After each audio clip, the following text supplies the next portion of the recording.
what we see is when that happens and, it gets bottled up and there's no outlet for expressing their emotions or feelings, it gets bottled up and then it gets taken out on other aspects of their life to unhealthy behaviors. Some of that unhealthy behavior could be alcohol, drugs, gambling, um, or being unfaithful to their partners or just engaging in violent behavior as well. So I think that's one of the biggest boxes and labels that men are put in.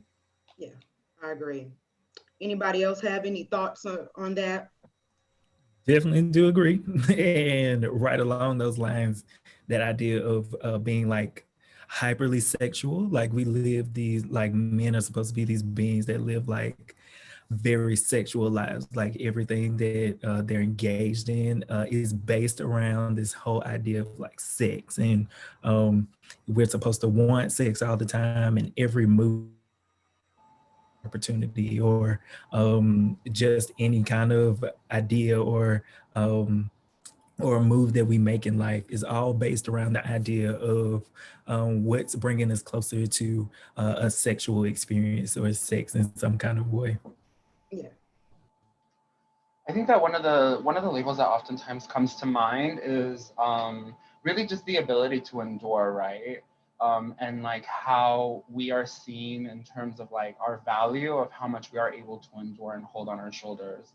And Mm-hmm. I don't know, when it comes when I say endurance, like I just mean like really just like being able to take in everything, and like people are like, wow, that's so admirable, but that's not true, you know? Yeah. And I've actually, this is the second day of the training, but I have been participating in a training through Men Can Stop Rape. If you guys are familiar with that organization, it's a healthy masculinity training. And we've been talking a lot about, this strong man versus real man, and, what that looks like. And it's just astounding, the labels and the pressure. And well, you're not a real man if you don't look this way, or you're not a real man if you don't act this way. And just a lot of pressure that is put on males. And even we're getting ready to talk about men and sexual assault. And oftentimes, I felt it was really important to bring up the point that men are not seen as victims or survivors of sexual assault. And that is so detrimental to those who have experienced that. So then, if they are not seen as survivors or victims of sexual assault, then they're definitely not going to be offered any services. So let's kind of talk about sexual assault as it applies to men and reporting. Why are men not reporting sexual assault? Because men are sexually assaulted. So let's make sure we throw that out there for people who don't believe that. Men are definitely victims of sexual violence. So why is it that they are so hesitant to report? So whether it happened in childhood or it's happened in adulthood, why are they not wanting to come forward? I think that it's a mix of what everyone here has pretty much said thus far. I think we're pushing to a point where people believe that men can be sexually assaulted, but it's just the idea that they're supposed to just push through everything, and they're not supposed to talk about their emotions. So they're not supposed to talk about, if it gets out that they were assaulted, then, they might have to talk about Okay. Yeah. I think Okay. too, in society, whenever men are sexually assaulted, it's viewed as a joke and viewed as just another punchline, and and so that just adds to the detriment of the mental health aspect of it. That if somebody does come out and say that they were assaulted by someone, that all of a sudden they're less than and they're below other men and they're not a real man because, oh, well, why didn't you just fight? Why Right. didn't you Right. just what is it? Why don't you get away? It's like you're supposed to hit them back. You're supposed to fight. Where that's not necessarily the case all the time. And again, feeding into that, stereotype of men being violent, and that's not supposed to happen to that. So now you're not a real man. So why should anybody respect you like a real man? Yeah. Anybody else want to add to that? And James, even to the point of throwing in kind of what I was saying about the hyper sexuality that men kind of live in, or people have constructed around the idea of men, in that a lot of people kind of saying that you should have wanted it, or like what's so wrong with somebody coming on to Right. you, or different Right. things like that. And so it makes it really scary to even say anything about it when all these different people are telling you that, man, like she looked good. Like, what you mean? Like she like came on to you and like you didn't want it, or you didn't want it, and just kind of repeating like these kind of phrases and these kind of things to somebody just makes them not want to really, one, tell anybody, and then two, it kind of frames the idea around like it can't really happen to you. So when you're not thinking so much of it as sexual assault, or you not wanting it, so you just don't even go to think of reporting it, or even frame it in that mindset of that, just thinking of it as like, oh, there was just somebody coming on to me or something like that, kind of blurring that line between what's comfortable for you with somebody kind of coming on to you, or hitting on you, or expressing interest in you, and blurring that line in between that and sexual assault, or somebody like broaching your agency of like your idea of holding your comfortability in your life. Right. It's almost as if that men don't have the right to say no. Like, like you were saying, it's expected, it's expected that you want to have sex all the time, or whatever. Like, you don't have the right to say no. And we already know how difficult it is for women to report rape, because we already know that, it is the most underreported crime. So men reporting is just a whole nother level. You're not expected to say no. You're not expected to have any feelings about what has happened to you. You just brush it aside and you keep on moving, and it doesn't work like that.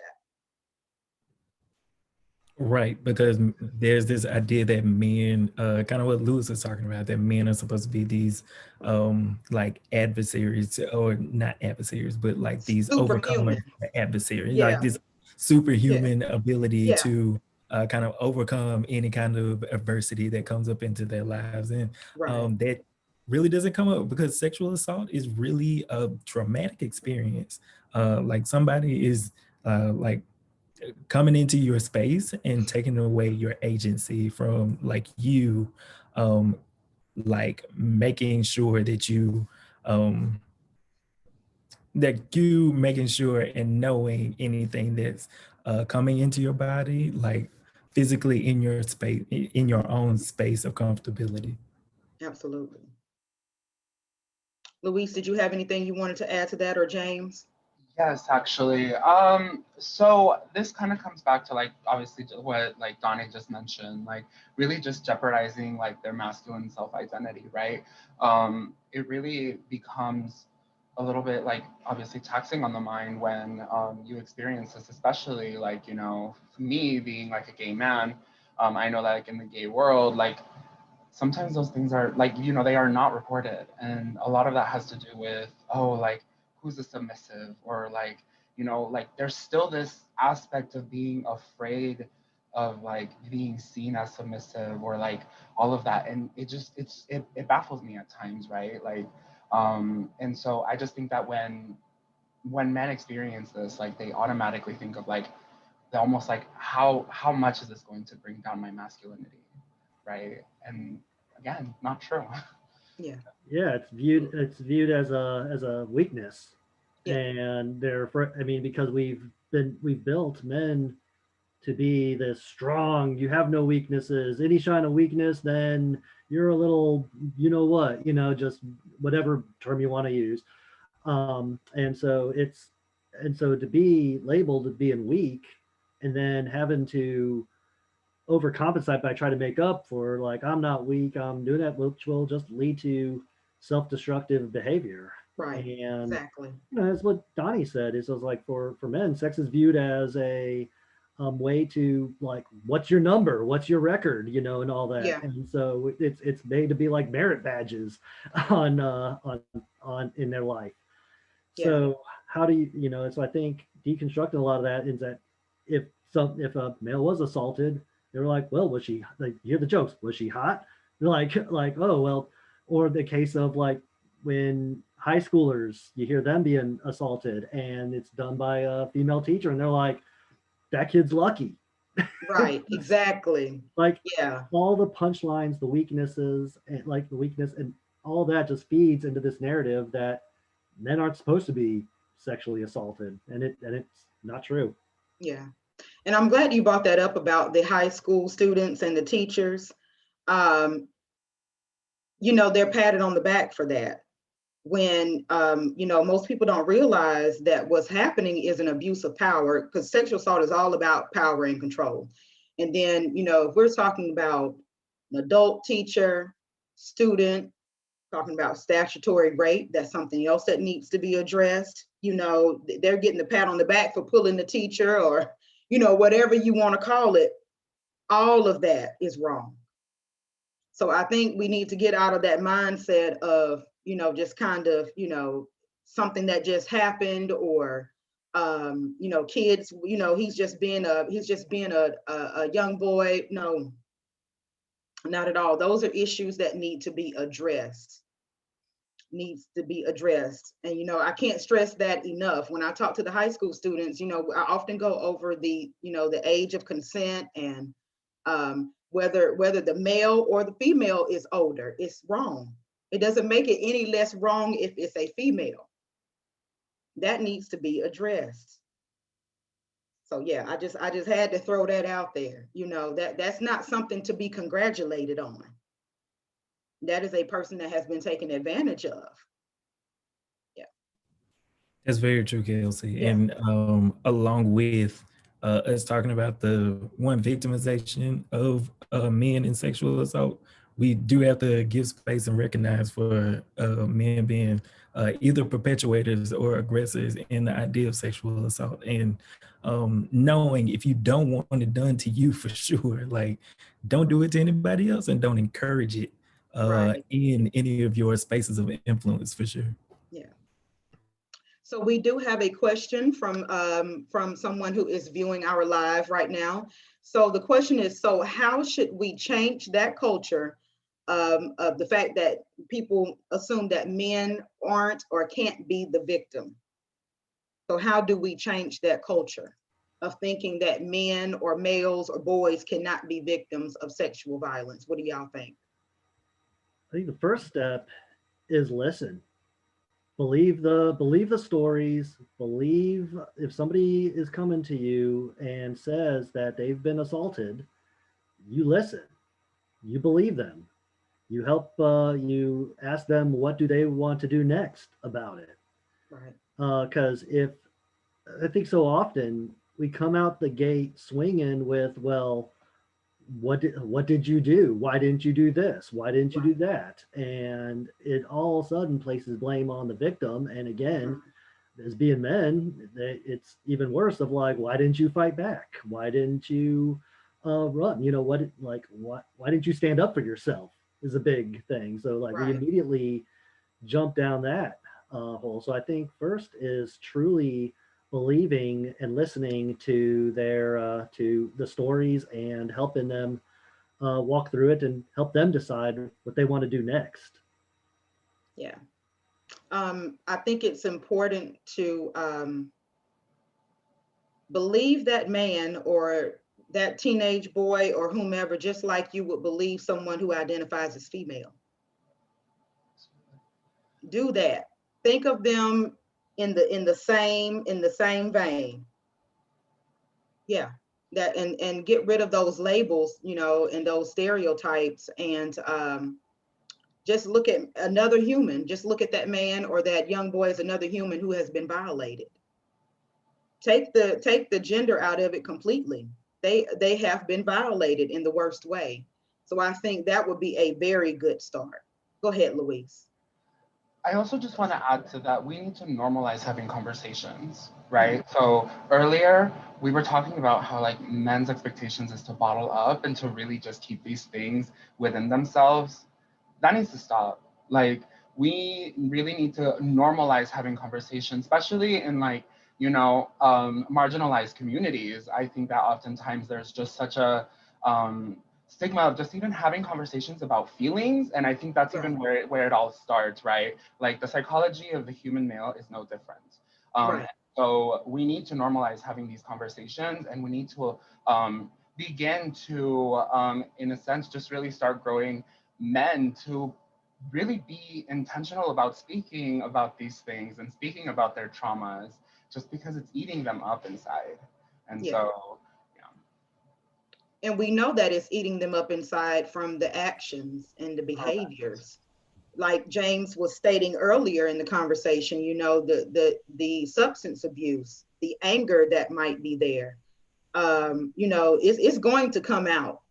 Whether it was 2 years ago or 20 years ago, there's going to be something, that person is going to be definitely affected in some type of way.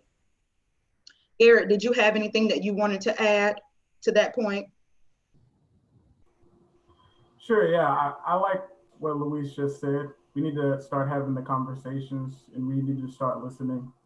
We need to stop taking it as a joke, you know? Like, it starts really young. Yeah, I do a lot of research in, like, with sexual harassment now. And it starts really young. Like, you're in the football locker rooms, you're slapping people on the butt, and you're touching people in the shower, and you're doing all this stuff, and it's funny. And that just goes up into the workplace, goes up into their real lives, and it's all a joke from the beginning, right? Yeah. Those boundaries that are crossed early on in life that nobody is corrected on. Yeah, the inappropriate behavior, the inappropriate jokes, like he said, touching people consent is everything. Consent is everything. You have to have consent. So any other points we need to add to that before we move on? I would say in the same vein as Luis was talking about in having conversations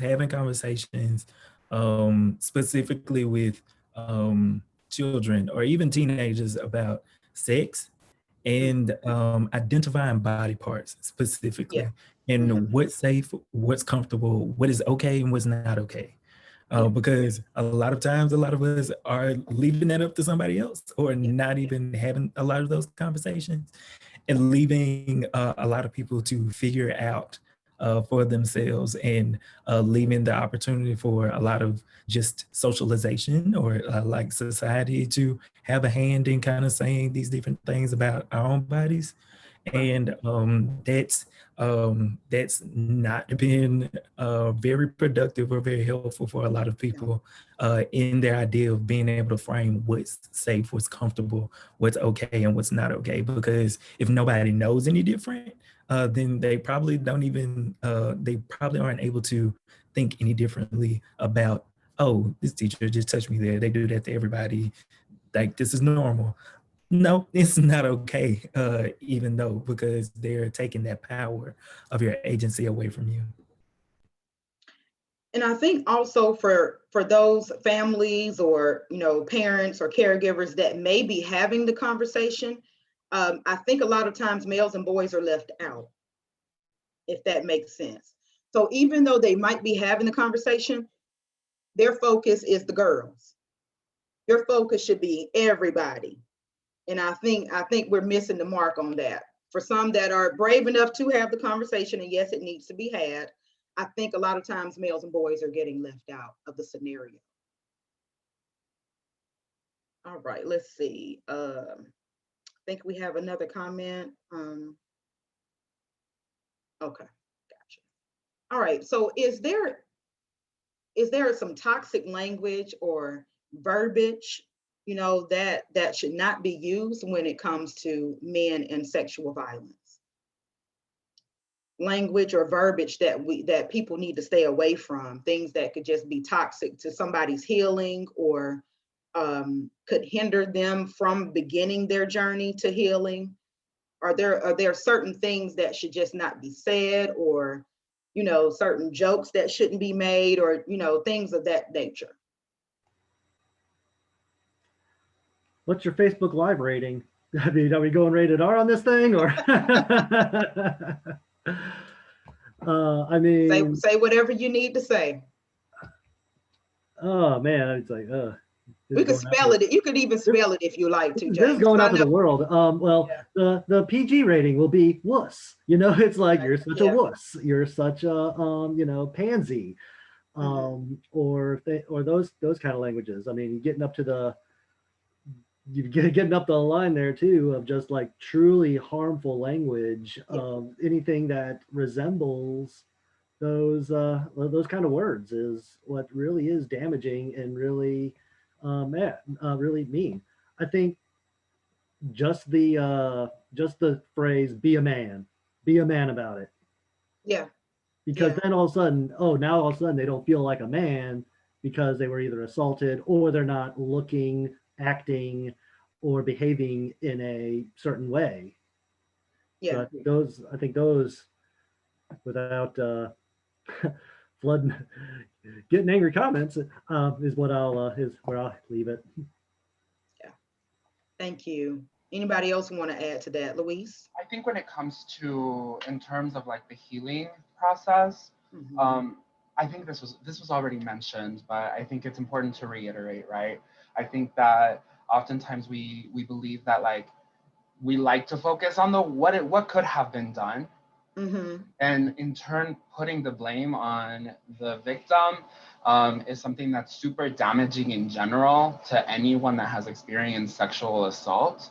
And so really just focusing on the what ifs, right? So oftentimes when it comes to, men and their strength, you could have easily pushed someone away. You could have easily, no, like that's not how it works. Like, do not focus on that. I think it's important to really just focus, like it hinders that healing practice. And so that type of language is completely inappropriate in my opinion. And so I think it's important to really just reiterate, like, don't focus on the what could have been, focus on the what is, and how can we really just focus on this healing process. Yeah, well said, Louise, well said. Yeah, I totally agree with that. So any type of language or verbiage that could bring shame, I mean, it's already, they're already feeling the shame. So anything that could bring more shame or anything that would cause any type of victim blaming, totally leave it out. All right, so we have a question from Victoria Scott Dixon. She says, what are ways to lessen the stigma in everyday conversation? Good question. Thank you, Ms. Dixon. I would say stay away from the, like James said, stay away from the whole be a man type of thinking. Because, a lot of men are afraid to talk about these experiences because they're not supposed to. And then the next thing you know, you got this angry, aggressive guy out of nowhere that's doing all their fighting and attacking people. And it was preventable, had we just talked about it from the beginning. I agree. Donnie, I think you had something that you wanted to add. I did. First, shout out to Victoria because that's one of my cohort mates here at South Alabama. But thank you very for that question, Victoria. But lessening stigma in everyday conversation. One, having the conversation, and two, kind of making it normalizing talking about it. Not so much normalizing the thing, but talking about the thing, in that knowing and letting people know this. Clearly stated that these things are not okay, and you're there as a support if anything has happened to them, or if anything does happen to them at all in the future. Knowing and not making light of and making jokes about things. One of the things that I really like about some of the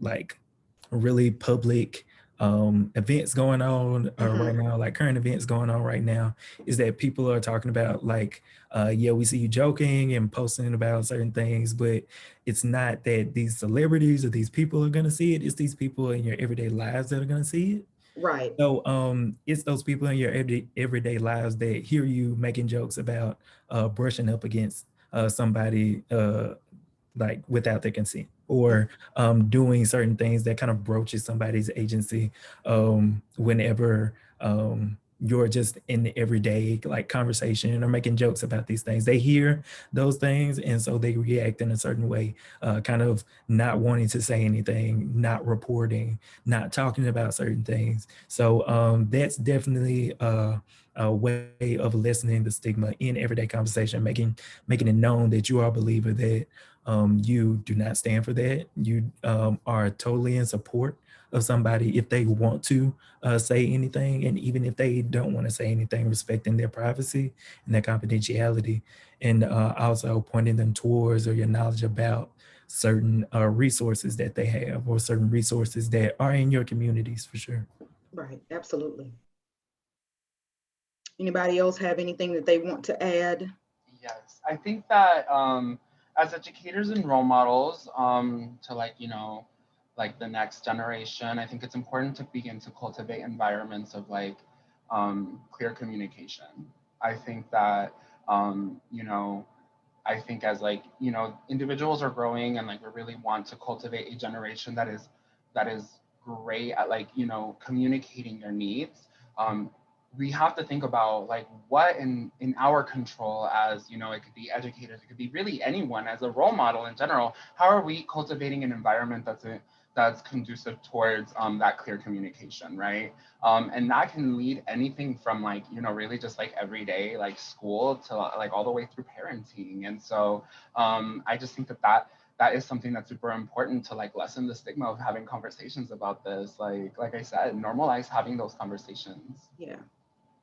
And everybody being on board with having those conversations. Like you said, whether it's in school or it's at home, or what have you, maybe it's a social group, maybe it's a team that you're on, maybe it's a dance team, just what have you, everybody being on board and being on the same page with making sure that those messages get across to everybody. So I think that's really important. All right. Everybody ready to move on?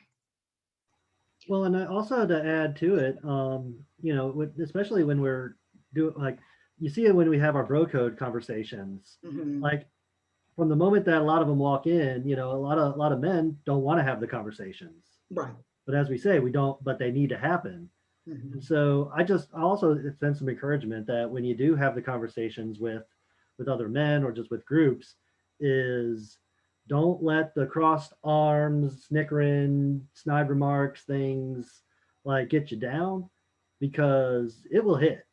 Yeah. It will then come into a situation where something happens and that they need that resource, so they think back on it, and they Right. have that too. So I think, again, continuing to have the conversations despite the negative, like the feelings of like the awkwardness, the negative feelings, like all those things, it's still meaningful.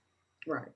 So even though they may not look like they're paying attention or a part of the conversation, yeah, I totally agree that that they may come into a situation where they have to utilize those resources and utilize what they have heard in those conversations. So yes, I totally agree with that. So in terms of males and sexual violence, what is not being said that needs to be said? I think that the first thing that comes to mind is that physiological responses don't necessarily equate to consent.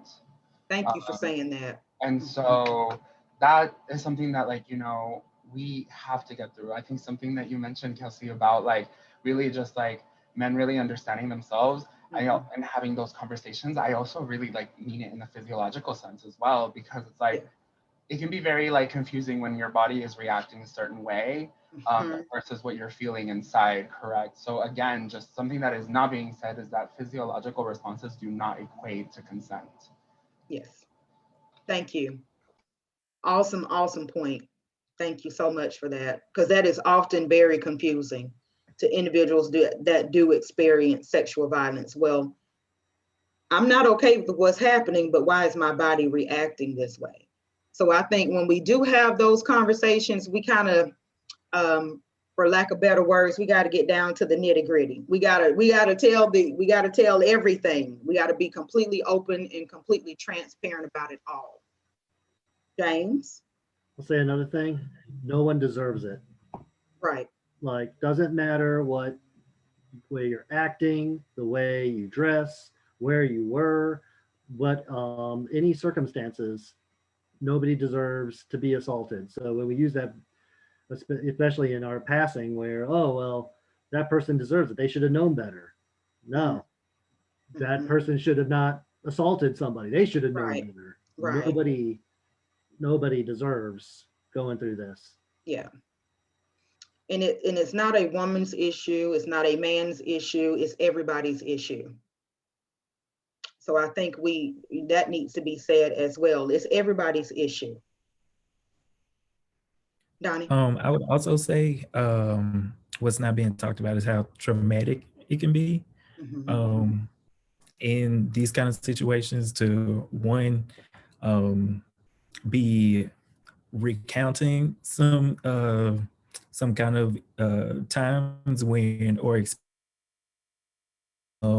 and thinking about what it was like in that moment for you, and kind of realizing in the future about past events, about what was sexual assault, or when somebody touched you in a very uncomfortable way, as well as how traumatic it is in that moment of like you not being able to physically move or physically do anything. Like James was talking about, one of the things that a lot of people say is, why didn't you fight? Why didn't you do this? Or why didn't you do that?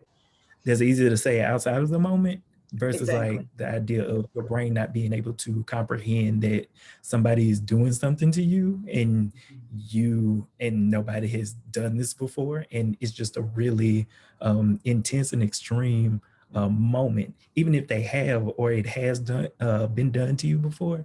Just the idea of somebody once again just taking away your control in that situation is very dramatic, and it can cause all kinds of different responses. A lot of people like to say it's the fight or flight response, but there's also some other different responses that a lot of scientists and researchers are finding out about. And one of those is freeze, in that you just freeze up and you don't know what to do. Your brain doesn't know how to act. So there's so much going on that you just freeze up and you don't do anything. It's a very traumatic experience. It's a very scary experience a lot of times. And also talking about how it happens with our disabled communities, as well as in our geriatric communities, because they don't have certain agencies sometimes with how they move, what they move a lot of times, and they need caregivers a lot of times, and how a lot of people take advantage and use that power or authority that they have over them in a very negative and very harmful way towards them as well. It does happen to these elderly individuals as well as these disabled individuals as well. And I do believe that also needs to be talked about even more so, because once again, like you were saying earlier, Kelsey, that a lot of times we talk about sexual assault, but a lot of times it's more so about women and how it's happening to women, but also speaking up for men in these certain populations or certain groups inside of the idea of men. Right. Absolutely. And Whitney just agreed with you, Whitney Washington. Hey, Whitney. She said, yes, trauma affects the body and brain and mind. Such a great point. So yeah, there are a lot of people who have experienced that level of trauma and just couldn't understand what was going on. And it's easy to say what you would do, or I would have done this, and we don't know that. We don't know that, because everybody has a natural biological response to to whatever, you know, their body is going to do when they are traumatized. And everybody's not going to react the same way, but that does not mean that they were not assaulted. Oh, if you didn't scream or if you didn't fight back. So yes. All right, Garrett, did you want to add anything to that? Yeah, I think we should probably talk more about the outcomes of these type of events, the outcomes of the trauma. Like if you know somebody and they just suddenly start drinking, or they just suddenly stop showing up to work, Yeah. or they just suddenly become a lot more angry. A lot of people, you know, the easiest thing to do is just be like, okay, that person needs to calm down, or okay, let me cut that person loose. When the more important thing to do is to ask what's wrong. Right. Because a lot of people will talk if you just ask them what's Right. wrong. So that's really, I think that's something that needs to be understood a lot more, the outcomes of trauma. Absolutely. I totally agree with that. Show some genuine interest. So just be there for that person, support that person. So how would we better support males and men that have been sexually assaulted? How can we better support them? Because we know now, I mean, I don't know if anybody has kind of kept up with the stats, but we know that a sexual assault now is happening every 73 seconds. Every 73 seconds. So out of, you know, the women that are assaulted, you're only going to have 1 in 10 that are going to report. Only 1 in 33 men are going to report. So how do we better support male survivors? And what resources are available for them? And of course, we have the Rape Crisis Center here in Mobile. Is a great resource for, you know, whether you identify as male or female. And just like I said last week, we don't turn anybody away. All are welcome to come and utilize these services. So again, so how can we better support our male survivors? I think a better way of supporting it is to take it a lot more seriously. I see a lot of, when stuff like this gets brought up, I sometimes see things like men want to be victims so bad, and it turns into a man versus woman type of thing. Okay. Which is, you know, that's not good. It's an everybody, like you said earlier, it's an everybody thing. It doesn't just happen to men, it doesn't just happen to women, and it affects everybody that it happens to. Right. Absolutely. And we do have another comment that says from Jimmy Martin, that also thinks that it's important to have the conversations because sometimes you don't even realize that you were sexually assaulted until you hear someone's experience. That is very, very true. So thank you so much for that comment. Yeah. There are people who have been violated and don't even realize it. And that is very possible. Yeah, go ahead, James. I'm sorry. Well, yeah, sorry, I didn't mean to talk over you. But to that, it's also important to have the conversation that it's never too late to report. Right. Like if you yeah, I mean, to Jimmy's comment, if you realize that that was an assault, that was something that you were violated by, you didn't know it at the time because you had all this stigma and you had all the lies fed to you that, you know, you're supposed to like it. It wasn't that bad. You were drunk. All those lies that were fed into your brain, and that it might take some time to actually come forward and report. And it's never too late to do that. Yeah. And of course, different states are going to have, you know, different laws or what have you. But for the great state of Alabama, we have no statute of limitation. So that time never runs out. So whether it was, again, 2 years ago, 20 years ago, 25 years ago, you still have the right to report that. And if you live in a state where that time has unfortunately run out, there are still other resources where you can begin that journey to healing, like, you know, counseling if you're ready for that, support groups, things of that nature. So, you know, and I think it's very important that you find that support system. There are going to be some individuals that are not going to want to talk about it. There are going to be some individuals that are just uncomfortable. Just a number of things. So make sure that your support system is in full support of your journey. I was definitely going to make that point of reaching out to a counselor, a therapist, psychologist, psychiatrist, any kind of mental health professional, that's definitely a resource in your community as well for you, or somebody or a trusted individual, definitely an individual most of the time.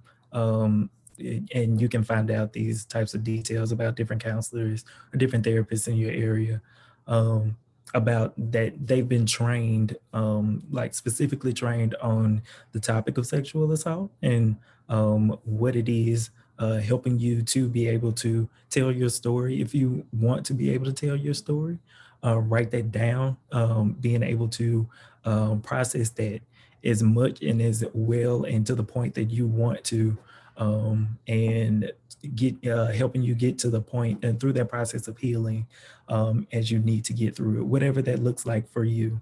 Right.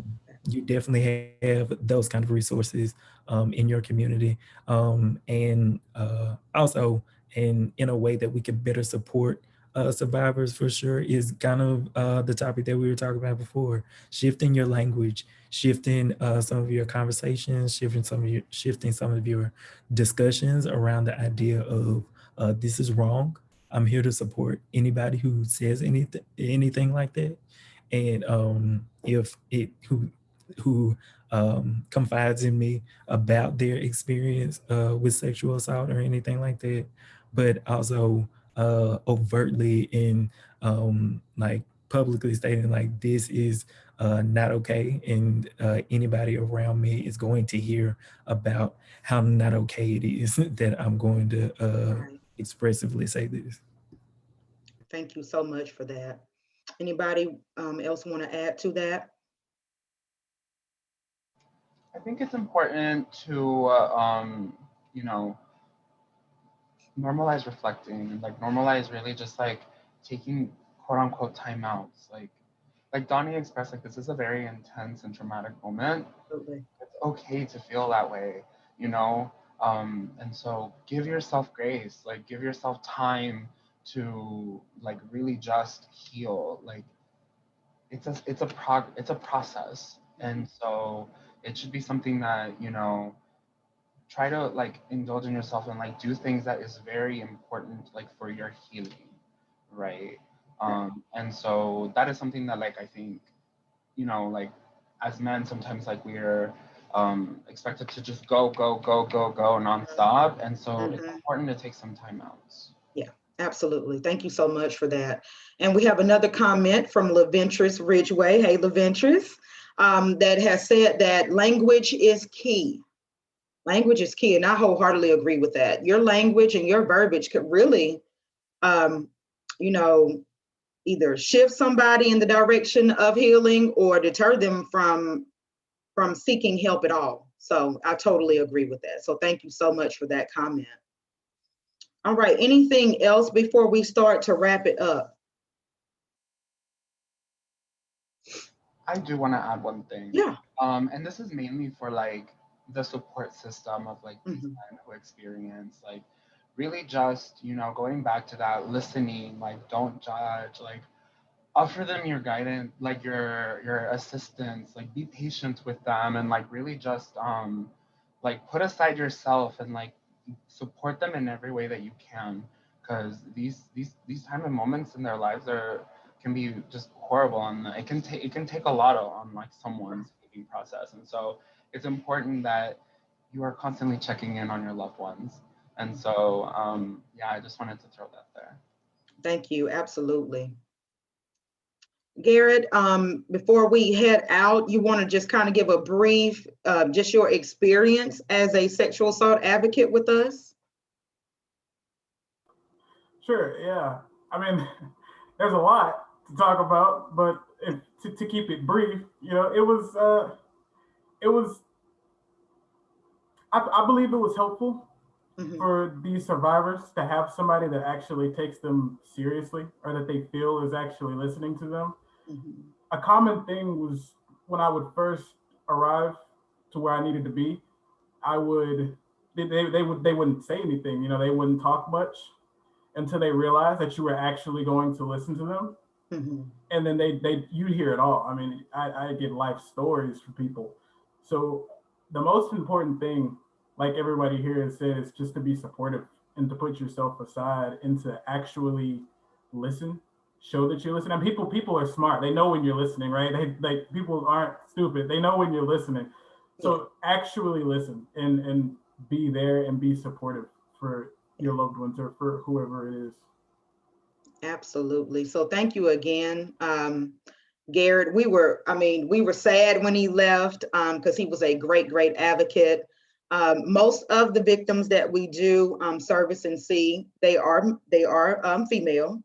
And it's just so powerful to see a male advocate come through the door. I don't realize he knew just how powerful of a presence he was. So again, thank you, Garrett, for servicing our victims and just being there, because most of the time the advocate is probably one of the first people that that survivor, that victim is going to see after an assault. So that presence makes all the difference in the world. So we thank him again for volunteering with us. Any other comments or anything that we need to make or anything before we head out? Kelsey, I did have one last comment. Yeah, and it absolutely. Kind of back to the beginning, but before that, I wanted to say that I am a believer that if your offense is public, then your apology needs to be public as well. And a little bit earlier when I was speaking, I was referring to Luis, and I said Louis by accident. So I do apologize for that. I was not meaning to do that. But my last closing point was kind of what I was saying before. I do agree, and I do believe that talking about in these conversations early with kids and even adolescents about their bodies, giving them agency over their bodies and supporting them and giving them agency over their bodies, about even family members making certain jokes about this or saying certain things about their bodies is so important. Definitely being very supportive of children altogether and building these individuals help to kind of develop these individuals rather than having to go on the back end and deconstruct some of the things that we've already like poured into them and built up in around their psychology about themselves, in them thinking about themselves. So yes, very much have those conversations early, have those conversations, I would say frequently, but to your comfort about those body parts, what's safe, what's not safe, what's okay, what's not okay, and those kinds of things. So yeah. Absolutely. So thank you again for taking time out of your, I know everybody's schedule is so busy. So I am so grateful that you have allowed, this space and was able to come just share your expertise and your thoughts. And we're just so thankful that you were able to do that and willing to do that, because this is not easy. This is not an easy topic to talk about. It is still very taboo.